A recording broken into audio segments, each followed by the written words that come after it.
यहोशू की पुस्तक उसका 1 अध्याय उसका 7 वचन से आज हम देख रहे हैं। यहाँ पे लिखा, इतना हो कि तू हियाव बांध कर और बहुत दृढ़ होकर जो व्यवस्था मेरे दास मूसा ने तुझे दी है उन सब के अनुसार करने में चौकसी करना, और उससे न तो दाहिने मुड़ना और न उससे बाहें मुड़ना। हालेलुया। क्या लिखा है पे? उससे ना तो दाएं मुड़ना और ना उससे बाएं मुड़ना। यहाँ पे जो हियाव वर्ड आया है, हियाव बांधकर, हियाव वर्ड को इब्रानी भाषा में जिसका नंबर है H2388, इसका मतलब है कज़ाक। हियाव जो वर्ड यहाँ पे आया है उसका मतलब है कज़ाक, और कज़ाक का मतलब है अपने आप को मजबूत करना, अपने आप को रिपेयर करना, अपने आप को इनकरेज करना। इसका ये मतलब है हियाव का मतलब। पहला मतलब क्या? अपने आप को स्ट्रॉन्ग रखना है, मजबूत रखना है। कई बार क्या होता है कि जब शैतान हमारी लाइफ पे अटैक करता है हम परेशान हो जाते हैं, हम साहस छोड़ देते हैं, हम धैर्य छोड़ देते हैं, हम परेशान हो जाते हैं। कई बार शैतान जब अटैक करता है बीमारियों के द्वारा, पर आपको स्ट्रॉन्ग बनना है, आपको मजबूत बनना है। प्रभु का वचन ये कहता है कि तुम अपने आप को स्ट्रॉन्ग करो, तुम स्ट्रॉन्ग हो जाओ, मजबूत हो जाओ शैतान से लड़ने के लिए, शैतान का सामना करने के लिए। क्योंकि बाइबल में कहीं भी यह नहीं लिखा कि तुम शैतान से बचो, या शैतान से, जब शैतान तुम्हारे पास आए तो तुम लुक जाओ कहीं पे जाके, या तुम कहीं पे जाके छिप जाओ, या बाइबल को आगे कर दो, या बाइबल सिराने रख के सो जाओ। नहीं, ऐसे शैतान दूर होने वाला नहीं है। बाइबल में लिखा कि तुम मजबूत होकर उसका सामना करो, तुम स्ट्रांग हो जाओ, तुम मजबूत हो जाओ। कज़ाक का मतलब ये कि तुम मजबूत हो जाओ। थोड़ी सी प्रॉब्लम्स घर में आ जाती है, हम प्रभु को छोड़ने के लिए तैयार हो जाते हैं। थोड़ा सा किसी ने कुछ, रिश्तेदार ने भड़का दिया, हम प्रभु को छोड़ने के लिए तैयार हो जाते हैं। थोड़ा सा किसी पड़ोसी ने कुछ कह दिया तो हम प्रभु को छोड़ने के लिए, यानी कि हम मजबूत नहीं है। अपना बेस मजबूत बनाओ। अगर कोई मकान, उसकी नींव अगर रेत के ऊपर डाल दी जाए तो तूफान आएगा और वो मकान थोड़े दिनों में वो खिंड जाएगा, खत्म हो जाएगा। अगर उसी मकान की नींव चट्टान में डाल दी जाए तो चाहे जितना मर्जी तूफान आए, जितनी मर्जी आंधी आए, जितना मर्जी कुछ मर्जी आए, चाहे साइक्लोन तूफान आ जाए जो सबसे बड़ा तूफान है, फिर भी वो मकान की कुछ नहीं हो सकता। और जिसकी नींव ही बालू रेत के ऊपर डली हुई है उसका कुछ नहीं हो सकता। तो मैं आपको एक चीज बता रहा हूं कि मजबूत होना है, स्ट्रांग होना है। कोई कुछ मर्जी कहे, हम जीवित परमेश्वर को मानने वाले लोग हैं, हम परमेश्वर की महिमा करने वाले लोग हैं। प्रभु ने हमें अंधकार में से निकाल लिया है, अब ज्योति की संतान है, परमेश्वर की संतान है। तो अब हमें टेंशन लेने की जरूरत नहीं है। हालेलुया। और मजबूत बनने की जरूरत है। कमजोर फील करते हैं, कमजोर फील नहीं करना। वो राजाओं का राजा, प्रभु का प्रभु आपके साथ है। वो सर्वशक्तिमान परमेश्वर आपके साथ है। उसके कलाम में लिखा, ना तुझे छोड़ूंगा ना तुझे त्यागूंगा, हमेशा तेरे साथ रहूंगा। रात के अंधेरे में भी जब तू जा रहा होगा तब भी तेरे साथ रहूंगा। तेरे घर में जब अनाज खत्म होने वाला होगा मैं भरूंगा, मेरी टेंशन है। जब तुम मुझे पिता कहते हो, जब तुम मुझे बाप कहते हो, तो मैं तुम्हारे खाने पीने की जरूरतों को मैं पूरा नहीं करूंगा। प्रभु कहता है मैं तुम्हारी सारी जरूरतों को पूरा करूंगा, इसलिए तुम्हें चिंता करने की जरूरत नहीं। तुम्हें स्ट्रॉन्ग बनना है, तुम्हें मजबूत बनना है आत्मा में। हालेलुया। स्ट्रॉन्ग बने। हालातों को देखकर घबराए ना, हालातों को देखकर डरे ना, क्योंकि हालात बदलने में एक्सपर्ट है मेरा परमेश्वर यीशु मसीह। हालातों को बदलने के लिए तारीफ कर दो एक बार। हालात बदलने में मेरा परमेश्वर यीशु मसीह एक्सपर्ट है, एक्सपर्ट। हालात बदल जाएंगे, 100% बदलेंगे। आप चिंता नहीं करनी किसी भी चीज की। दूसरी चीज, रिपेयर करना अपने आप को। अब बाइबल में यहाँ पे लिखा है हियाव का मतलब, जब हम हियाव वर्ड देखते हैं तो हमें ऐसा लगता है कि हाँ ठीक है, हियाव का मतलब ये होगा भी हिम्मत नहीं हारनी, कभी भी ना हौसला रखना है। पर बाइबल जो ओरिजिनल लैंग्वेज है वो कुछ और ही कह रही है। वो कह रही है उसका मतलब रिपेयर भी है। और रिपेयर, क्या चीज रिपेयर करूं? क्या मैं मेरी घर की बाइक रिपेयर करने लग जाऊं? नहीं। रिपेयर करने का मतलब ये है कि जब आपकी लाइफ में कई बार परीक्षाएं आती हैं, या हो सकता है आपकी प्रार्थना को उत्तर नहीं आ रहा है, आप बहुत मेहनत कर रहे हो उस चीज के लिए, पर प्रभु कहता है कि अपने आप को रिपेयर करो। तुम टूट चुके हो ना, तो तुम अपने आप को दोबारा रिपेयर करो। उठो, खड़े हो जाओ। तुम्हारी प्रार्थना को उत्तर नहीं आया, तुम्हारी लाइफ के ऊपर कर्जा ज्यादा चढ़ गया, तुम्हारी लाइफ के अंदर बीमारी आ गई, पर प्रभु कह रहा है उठो। क्या करो? उठो और अपने आप को रिपेयर करो। टेंशन ले रखी है, डिप्रेशन ले रखा है ना दिमाग के ऊपर, प्रभु का वचन कह रहा है अपने आप को रिपेयर कर, अपने आप को रिपेयर कर। जो इतना ज्यादा भार, जो 1000 ईंटों का भार अपने सिर पे रखा हुआ है ना, अपने आप को रिपेयर करो। उठो, हिम्मत करो, हियाव करो, हौसला करो, प्रार्थना करो, डांटो शैतान को। हालेलुया। समझ रहे हो मेरी बात? रिपेयर करना, रिपेयर करना। और तीसरा वर्ड है इनकरेज करना, अपने आप को उत्साहित करना। शैतान की कोशिश रहती है कि आपको निरुत्साहित करना, आपको बिल्कुल उदास कर देना, आपके अंदर से उत्साह को खत्म कर देना। पर प्रभु कह रहा है कि अपने आप को इनकरेज करो। प्रभु के वचनों के द्वारा अपने आप को इनकरेज करो, बाइबल पढ़ने के द्वारा अपने आप को इनकरेज करो, अपने अंदर उत्साह लेकर आओ। शैतान तो चाहता है कि तुम्हारे मुंह लटके, शैतान तो चाहता है कि तुम टेंशन में रहो, शैतान तो चाहता है तुम्हारे चेहरे पे हंसी ना आए। पर प्रभु का वचन कहता है कि अपने आप को रिपेयर कर। कोई बात नहीं, अगर तेरी लाइफ में कोई दुख भी आ गया तो कोई दिक्कत नहीं, अपने आप को रिपेयर कर दोबारा, और अपने आप को इनकरेज कर, अपने आप को उत्साह से भर कि नहीं, मेरा खुदा मेरे साथ है, मेरा परमेश्वर मेरे साथ है, मेरा कोई बीमारी, कोई शैतान मेरा कुछ नहीं उखाड़ सकती। ये बोलना पड़ेगा आपको अपने मुंह के द्वारा। जब तक आप अपने मुंह के द्वारा ये वर्ड नहीं बोलोगे, शैतान जाने वाला नहीं है। मैं खुदा का अभिषिक्त बेटा हूं, मैं खुदा का अभिषिक्त बेटी हूं, मैं प्रभु का राजकुमार हूं, मैं प्रभु की राजकुमारी हूं। आपको ये बोलना पड़ेगा। ऐ बीमारी तू बहुत छोटी है, मेरा खुदा बहुत बड़ा है। आपको अपने मुंह से क्लेम करने पड़ेंगे इन शब्दों को, तभी शैतान हिलता है। बाइबल में एक जगह लिखा हुआ है कि परमेश्वर यीशु मसीह ने अपने मुंह के वचनों के द्वारा दुष्ट आत्माओं को निकाल दिया। किसके द्वारा? वचन बोले, मुंह खोला प्रभु ने अपना, वर्ड बोले मुंह से, मुंह के वचन के द्वारा दुष्ट आत्मा निकली। आज वो दुष्ट आत्मा जो रात को गलत वीडियो दिखाता, रात को पाप करवाता, वो दुष्ट आत्मा, उसको डांटना पड़ेगा, ऐसे वो जाएगा नहीं। मुंह के वचन के द्वारा, मुंह के वचनों के द्वारा शैतान हारता है। इसलिए चाहे आपका विश्वास कितना मर्जी बड़ा क्यों ना हो, जब तक आप अपने मुंह से बोलोगे नहीं, चाहे आपकी बॉडी में कोई मर्जी बीमारी होगी, आप हौसला, इनकरेज करना, वही तो इसका असली वर्ड है।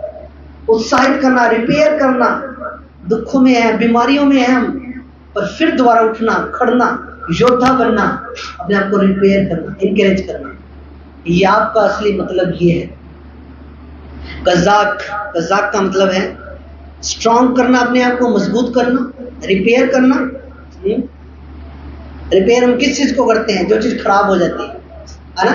मान लो बाइक खराब होगी तो हम सर्विस वाले के पास लेके जाते हैं, भाई इसका इंजन सही काम नहीं कर रहा, इसको रिपेयर कर दे। अगर कूलर खराब हो जाए तो बिजली के मिस्त्री के पास लेके जाते हैं कि भाई इसका पानी का पंप काम नहीं कर रहा है, इसको रिपेयर कर दे। उसी तरह अपनी स्पिरिचुअल लाइफ को भी रिपेयर करो। और वो आप प्रभु के भवन में जब आते हो, कुछ जिम्मेवारी आपके पास्टर की है और कुछ जिम्मेवारी अपने आप को रिपेयर करने की आपकी खुद की भी है। क्योंकि कोई भी ऐसा विश्वासी नहीं है जिसको दुख की वादी में से होकर निकलना ना पड़े। एक टाइम आपका ऐसा आएगा जिस टाइम आपको दुखों की वादी में से होकर जाना पड़ेगा, वैली ऑफ सोरो। जिस तरीके से प्रभु यीशु मसीह, जब यीशु मसीह को पकड़वाया गया, प्रभु के ऊपर जो इतना दुख आया, वो दुखों की वादी थी। और जो व्यक्ति दुखों की प्रभु को पकड़वा दिया, प्रभु के इतने मोटे मोटे कील ठोक दिया आंख में, प्रभु के कांटों का ताज पहना दिया, कोड़े मारे, सलीब पे चढ़ा दिया, तो वही तो दुखों की वादी थी प्रभु के लिए। एक टाइम ऐसा आता है, या हो सकता है किसी विश्वासी का चल रहा हो ऐसा टाइम, दुखों की वादी में से होकर भी आपको जाना पड़ता है। जैसे प्रभु यीशु मसीह गए, पर उस टाइम के अंदर कज़ाक वर्ड को याद कर लेना। अपने आप को स्ट्रॉन्ग करना है, अपने आप को रिपेयर करना है, उठना है। अरे बीमारी कुछ नहीं है तो out in the name of Jesus, डांटना, उठना है, रिपेयर करना है, अपने आप को इनकरेज करना है यीशु मसीह के नाम में। हालेलुया।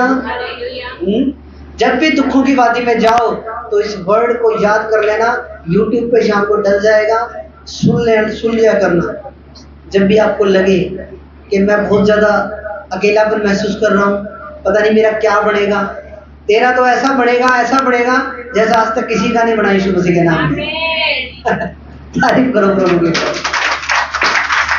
तेरा तो ऐसा बढ़ेगा जैसा किसी का नहीं बना। जे विश्वास कर लो ना, जे कोई व्यक्ति विश्वास कर ले, विश्वास करने वाले के लिए सब कुछ हो सकता है यीशु मसीह के नाम में। हालेलुया। अब हम आगे वचन को देखेंगे। इतना हो कि तू हिया बांध कर बहुत दृढ़ होकर जो व्यवस्था मेरे दास मूसा ने तुझे दी है उनके अनुसार करने में चौकसी करना, उससे न तो दाहिने मुड़ना, जब जहां तू जाएगा वहां तेरा काम सफल होगा। अब यहाँ पे प्रभु क्या कह रहा है यहोशू को? या बांध कर दृढ़ हो जा, व्यवस्था की पुस्तक जो मेरे दास मूसा ने दी थी उन सब के अनुसार करने में चौकसी करना, उससे ना तो बाएं मुड़ना ना दाएं मुड़ना। एक लीडर के लिए जब तक, अगर आप एक लीडर बनना चाहते हो, मसीहत में आगे बढ़ना चाहते हो, तो आपको परमेश्वर के वचन की आज्ञाकारिता की वैल्यू समझ में आनी चाहिए। जब तक आप उसके वचन की ओबीडियंस नहीं करोगे, जब तक आप परमेश्वर की ओबीडियंस में नहीं रहोगे, यानी कि उसकी आज्ञाकारिता में नहीं रहोगे, तब तक आप कुछ भी अपनी लाइफ में ग्रह प्राप्त नहीं कर सकते। हालेलुया। अब जब एक व्यक्ति नया मसीह में आता है तो वो कहता है यार बुरे फंस गए, बाइबल पढ़ो, प्रार्थना करो, ये तो बार बार प्रार्थना के लिए बोलते हैं, बार बार बाइबल पढ़ने के लिए बोलते हैं, बुरे फंस गए। पहले ठीक था, हफ्ते में एक दिन जाते थे, 10 मिनट के लिए ऐसे करके आ जाते थे। हालेलुया। आता होगा ना ऐसे दिमाग में। पर हम आपको बोल रहे हैं कि आप अनुशासन में रहो, तो हम कुछ गलत तो नहीं बोल रहे। अगर हम आपको प्रभु के वचनों पे चलने के लिए बोल रहे हैं तो कोई गलत शिक्षा तो नहीं दे रहे। पर डिसाइड एक बंदे ने खुद ने करना पड़ता है कि मुझे नरक में जाना है कि मुझे स्वर्ग में जाना है। इंसान को परमेश्वर ने फ्री इच्छा का बनाया है, उसकी खुद की मर्जी है कि वो नरक में जाना पसंद करेगा या वो स्वर्ग में जाने को वो पसंद करेगा। इसलिए परमेश्वर की, अब ये चीज सोचते हैं, पर खुदा के अंदर जो सुकून है, जो शांति है, परमेश्वर के अंदर जो सिक्योरिटी है, परमेश्वर के अंदर जो हमें पता है कि हम मरने के बाद हमारी आत्मा नरक में नहीं जा रही है, भटक नहीं रही है, ये शैतान हमारी आत्मा को यूज नहीं कर रहा है अपने पर्पस के लिए, पर हमारी आत्मा एक अच्छे स्थान पे जा रही है, एक पीसफुल स्थान पे जा रही है, परमेश्वर के घर जा रही है, परमेश्वर के पास जा रही है मेरी आत्मा। इसलिए क्योंकि बाइबल में तो साफ लिखा हुआ है, प्रभु के पवित्र शास्त्र में, कि भीड़ है वो रास्ता जो स्वर्ग को जाता है और चौड़ा है वो रास्ता जो नरक को जाता है। अब भीड़े रास्ते में से तो फिर भाई बाइबल भी पढ़नी पड़ेगी, प्रार्थना भी करनी पड़ेगी, रोजे भी रखने पड़ेंगे, बीच बीच के जाना पड़ेगा, मेहनत लगती है। पर जो बाकी दरवाजे है वो खुला दरवाजा है, उसमें ना बाइबल पढ़ने की जरूरत, ना पवित्रता में चलने की जरूरत, ना प्रार्थना करने की जरूरत। वो तो आप ऐसे ही पहुंच जाओगे वहां। तो आप कुछ मर्जी करो, कुछ मर्जी करो, कुछ मर्जी डीजे पे नाचो, कुछ मर्जी जो संसार कर रहा सारा कुछ करो, पर जे बड़ी बरकत लेनी है, जे बड़ा अनुग्रह लेना है प्रभु का, जी सच्ची शांति चाहिए घर में, तो प्रभु के पीछे चलना पड़ेगा। शैतान आपको सब कुछ दे सकता है, पर वो सच्ची शांति कभी नहीं दे सकता, और ना ही वो आपको अनंत जीवन दे सकता है। हालेलुया, आमीन। इसलिए परमेश्वर की ओबीडियंस में चले बिना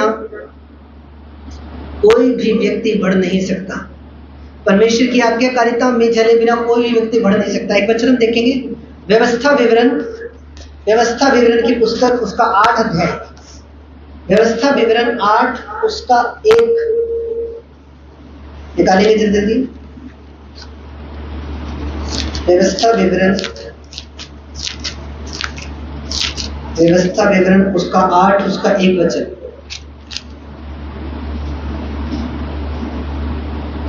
यहाँ पे लिखा, जो आज्ञा मैं आज तुझे सुनाता हूँ उन सबों पर चलने की चौकसी करना, इसलिए तुम जीवित रहो और बढ़ते रहो, और जिस देश के विषय में यहोवा ने तुम्हारे पूर्वजों से शपथ खाई है उसमें जाकर उसके अधिकारी हो जाओ। और याद रखो कि तेरा परमेश्वर यहोवा 39 वर्षों में तुझे सारे जंगल के मार्ग में से इसलिए ले आया है कि वह तुझे नम्र बनाए और तेरी परीक्षा करके यह जान ले कि तेरे मन में क्या है और तू उसकी आज्ञाओं का पालन करेगा या नहीं करेगा। यहाँ पे क्या लिखा है, जो आज्ञा मैं तुझे सुनाता हूँ सबों पर चलने की चौकसी करना, ताकि तुम जीवित रहो और बढ़ते रहो। और यहाँ पे क्या लिखा अगले वचन में, इसी वचन पे आगे, कि वह तुझे नम्र बनाए और तेरी परीक्षा करके जान ले कि तेरे मन में क्या है।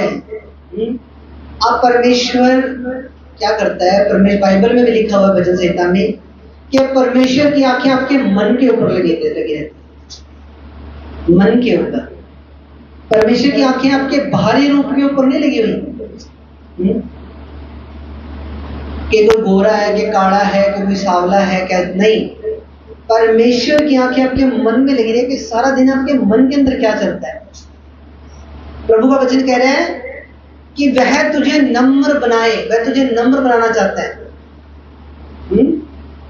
और तेरी परीक्षा यह जानकर करे कि तेरे मन में क्या है। परमेश्वर परीक्षा करता है, वो देखता है कि तुम्हारे मन में क्या चलता है। जो पाप तुम मन में करते हो वो भी परमेश्वर देखता है, जो तुम पाप आंखों से करते हो वो भी परमेश्वर देखते हैं, जो पाप तुम मुंह के द्वारा किसी के दिल को छलनी कर देते हो, मुंह के वचनों के द्वारा किसी के हृदय को तुम छेद देते हो, वो भी परमेश्वर देखते हैं। तुम किसी की चुगली करते हो वो भी परमेश्वर देखता है, तुम किसी का बुरा चाहते हो वो भी परमेश्वर देखता है।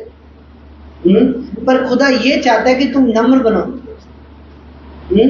और खुदा की आंखें तुम्हारे मन के ऊपर लगी हुई हैं। और प्रभु ये भी देखता है कि तुम उसकी आज्ञाओं का पालन करोगे कि नहीं करोगे।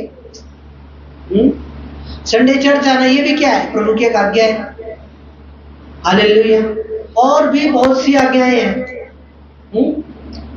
तो प्रभु ये भी देखता है कि ये मेरा बेटा है, ये मेरी बेटी है, मैं देखता हूं कि ये मेरी आज्ञाओं, आप ये ना देखो सोचो कि प्रभु आपको देख नहीं रहा, प्रभु सब देख रहा है। अब रात को फोन पे क्या देखते हो वो भी प्रभु जानता है, आप दिन में फोन पे क्या देखते हो वो भी प्रभु जानता है, आप स्कूल कॉलेजेस में क्या करते हो वो भी परमेश्वर जानता है, आप जब काम पे जाते हो तब आप क्या करते हो ये भी परमेश्वर जानता है, क्योंकि खुदा की आंखें तुम्हारे मन के ऊपर लगी हुई है। और जिनका मन साफ है, जिनका मन शुद्ध है, जिनका मन पवित्र है, उनको मेरा खुदा ऊंची ऊंची पदवियों पे बिठाता है यीशु मसीह के नाम में। प्रभु का कलाम यहाँ पे क्या कह रहा है कि मैं देखूंगा, मैं तुम्हारे मन को देखूंगा, तुम्हारे मन में क्या चलता है, तुम्हारे मन में क्या चलता है ये भी मैं देखूंगा, और तुम मेरी आज्ञाओं का पालन करोगे क्या नहीं करोगे ये भी मैं देखूंगा। प्रभु सब देखता है। प्रभु को आप ऐसे ही ना समझोगे भाई ठीक है प्रभु कौन सा सानू देख रहा है, जब ਅਸੀਂ चर्च आते हैं बस उस टाइम में प्रभु सानू देखता है, बाद नहीं देखना।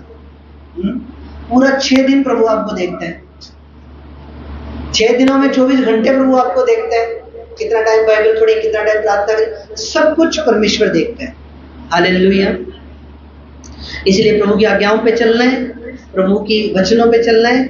आपको ब्लेस होने से दुनिया की कोई ताकत नहीं रोक सकती अगर आप इन चीजों को फॉलो करोगे यीशु मसीह के नाम में। आमीन।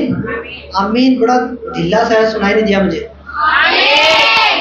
हालेलुया।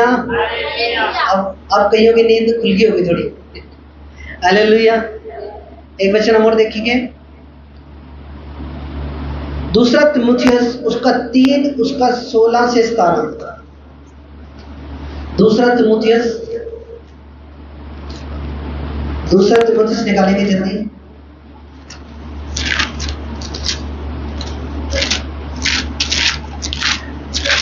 दूसरा तिमुथियुस उसका 3 उसका 16 से 17। यहां पे लिखा, संपूर्ण पवित्र शास्त्र परमेश्वर की प्रेरणा से रचा गया है और उपदेश और समझाने और सुधारने और धार्मिकता की शिक्षा के लिए लाभदायक है, ताकि परमेश्वर का जन सिद्ध बने और हर एक भले काम के लिए तत्पर हो जाए। अब यहाँ पे प्रभु का वचन क्या कह रहा है कि ये जो बाइबल है ये किसकी प्रेरणा के द्वारा रची गई है? पूरा पवित्र शास्त्र परमेश्वर की प्रेरणा से रचा गया है और एक व्यक्ति को उपदेश देने के लिए, समझाने के लिए और सुधारने के लिए।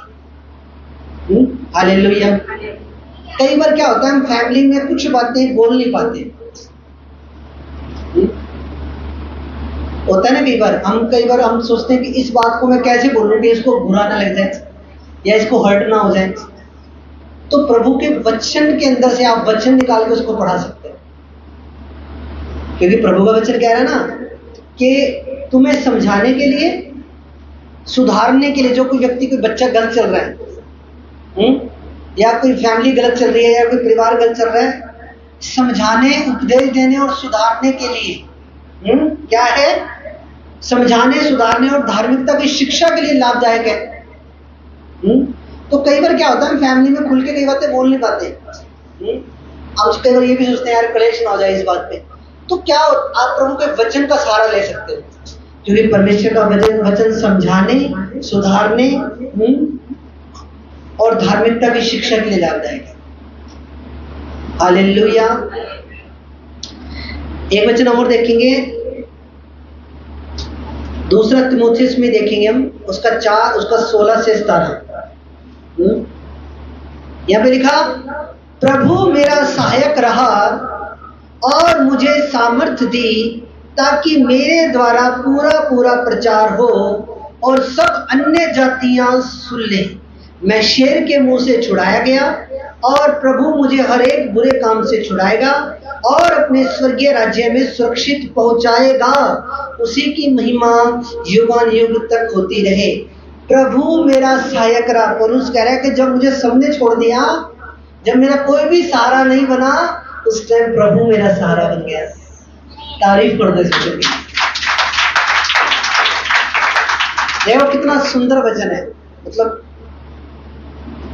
6 मार दिया प्रभु ने इस वचन के द्वारा। हालेलुया। प्रभु मेरा सहायक रहा। पौलुस कह रहा है कि वो सबने छोड़ दिया था, मैं अकेला था, पर मेरा खुदा मेरे साथ था। मेरा सहारा मेरा प्रभु बना। प्रभु मेरा सहायक रहा और मुझे सामर्थ्य दी। क्या वंडरफुल वचन, कितना वंडरफुल वर्ड ऑफ गॉड है। प्रभु मेरा सहायक रहा और मुझे क्या दी? सामर्थ्य दी। सामर्थ्य। जब पूरी दुनिया आपके खिलाफ हो जाए, आपके परिवार वाले आपको छोड़ दे, आपके रिश्तेदार आपको छोड़ दे, बोले तुमने तो जीसस का नाम ले लिया, अब तुम्हारे साथ नहीं बरतेंगे, अब तुम्हारे साथ शादी ब्याह में नहीं बरतेंगे, कोई बात नहीं। अगर एक फैमिली ने छोड़ दिया ना, यहाँ 10 फैमिली और बैठी है यीशु मसीह के नाम। हम बरतेंगे आपस में एक दूसरे के साथ, हम बुलाएंगे एक दूसरे को शादियों में, हम बुलाएंगे अपने दूसरे को अपने फंक्शन में। हालेलुया। समझ में आ रही है बात? कि एक फैमिली अगर छोड़ भी दे तो 10 फैमिली प्रभु ने और तैयार कर रखी है। सब परिवार है। हालेलुया। एक दूसरे के दुख सुख में खड़े होने वाले हम परिवार है। अन्य जाति रिश्तों से ज्यादा गहरे होते हैं मसीह रिश्ते। ज्यादा गहरे होते हैं, ज्यादा गुणा होता है उनमें प्यार। हालेलुया। प्रभु मेरा सहायक रहा। जब मेरे साथ कोई नहीं खड़ा, जब मेरे साथ किसी ने मेरा साथ नहीं दिया, उस टाइम प्रभु मेरा सहायक रहा। प्रभु ने मेरा हाथ पकड़ा, प्रभु ने मेरी बाह पकड़ी, प्रभु ने मुझे ऐसे पकड़ के उठा दिया। हालेलुया। और मुझे सामर्थ्य दी ताकि मेरे द्वारा पूरा प्रचार हो। प्रभु ने आपको सामर्थ्य दी है ताकि आप प्रभु का प्रचार भी कर पाओ। और सब अन्य जातियां सुन ले, यानी जो दूसरे धर्म को या दूसरे लोगों उसको मानते हैं उन लोगों को भी प्रभु का प्रचार सुनाया जाए। मैं सिंह के मुंह से छुड़ाया गया, प्रभु मुझे हर काम बुरे काम से छुड़ाएगा। अगर तुम प्रार्थना करोगे तो वो बुरी हैबिट से, गंदी आदतों से भी प्रभु तुम्हें छुड़ाएगा और अपनी स्वर्गीय राज्य में तुम्हें सुरक्षित पहुंचाएगा। अरे क्या बात है, तेरा तो सुंदर बात लिखी हुई है कि प्रभु अपने स्वर्गीय राज्य में तुम्हें सुरक्षित पहुंचाएगा, तुम्हारी रक्षा करेगा, तुम्हारी केयर करेगा, तुम्हें सही सलामत, है ना, ये वर्ड ज्यादा अच्छा लग रहा है, सही सलामत तुम्हें स्वर्ग में भी पहुंचाएगा। ये परमेश्वर की ड्यूटी है, परमेश्वर मसीह की ड्यूटी है कि वो तुम्हें सुरक्षित स्वर्ग में पहुंचाएगा। उसी की महिमा युगान युग तक होती रहे। हालेलुया। तो टेंशन नहीं लेनी। अब कोई मुझसे बर्तना छोड़ रहा है, इसके लिए क्या मैं मेरी आत्मा को नरक की आग में झोंक दूं? क्या मैं मेरा नुकसान कर लूं? मैं मेरी स्पिरिट का नुकसान कर लूं? अगर कोई मुझसे बर्त नहीं रहा तो कौन सा हमारे घर कोई चावल की या आटे की बोरी करके जा रहा है? खुद ही कमा रहे हैं, खुद ही खा रहे हैं। अगर कोई मुझसे नहीं बरत रहा तो क्या इसके लिए कि मैं अपनी आत्मा दांव पे लगा दूं अपनी? अगर कोई मुझसे नहीं बरत रहा तो क्या मैं अनंत काल के लिए नरक की आग में चला जाऊं? नहीं। हालेलुया। बुद्धि से काम लेना, डिवाइन विजडम से काम लेना। हालेलुया। कोई आपके साथ हो ना हो, अगर प्रभु आपके साथ है आपकी बल्ले बल्ले करा देगा परमेश्वर। कोई खड़ा हो ना खड़ा, वो कल्ला ही काफी है। हालेलुया। वो कल्ला ही काफी है, वही आपकी बल्ले बल्ले करा देगा। मैं तेरा यीशु मसीह के नाम में। हालेलुया। तो मैं आपको यही बता रहा हूं, आज का वचन यही है, स्ट्रांग बनना है, अपने को रिपेयर करना है, एनकरेज, कभी भी निरुत्साहित नहीं होना, चेहरे से स्माइल कभी आपके गायब ना हो, परमेश्वर की महिमा करनी है। हालेलुया। तो परमेश्वर का धन्यवाद हो सब बातों के लिए। मेरा बिलीव है आज के वचन के द्वारा आपने आशीष पाई है। एक वचन लास्ट हम पढ़ेंगे, इब्रानियों की पुस्तक, इब्रानियों की पुस्तक हम पढ़ेंगे,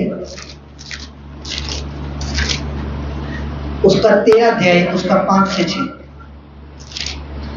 इब्रानियों 13 उसका 5 से 6 वचन। यहां पे लिखा,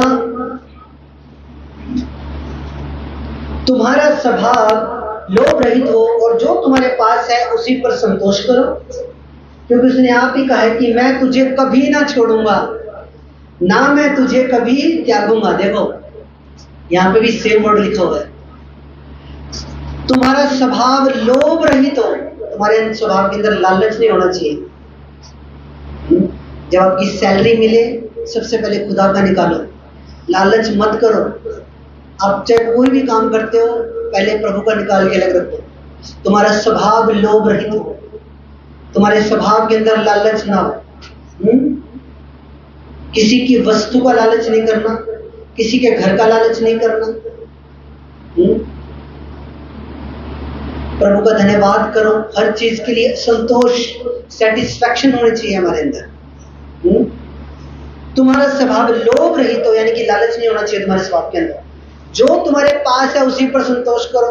अब अगला कोई ये कहे यार मैं तो किराए के मकान पे रह रहा हूं, मेरे पास कांटे जैसा कोठी कांटे जैसा महल क्यों नहीं है ना? हालेलुया।